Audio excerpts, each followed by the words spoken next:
Okay, I'll just show you how to pair a mobile to the Bluetooth audio system in this 2019 Transit. First of all, we make sure Bluetooth is switched on your phone. Then you'll see there's no menu on there. It disappears after a few seconds. So what you have to do is just touch the house symbol at the top there, the home symbol, and that brings a menu up. And you've got phone there.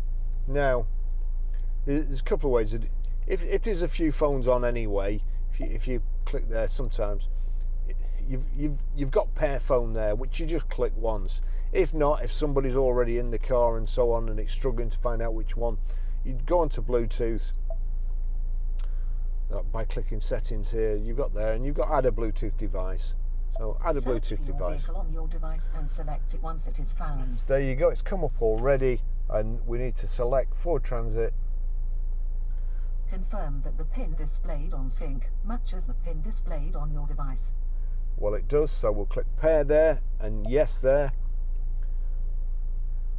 Do you want your contacts and favourites to sync? Please yes. Stay alert to changing road conditions and use Sync's voice activated features while your vehicle is in motion.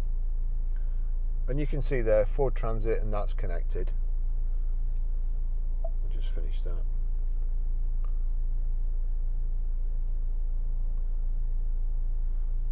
Don't have access to text messaging, so it's not switched on my phone. So there you go, that's it done.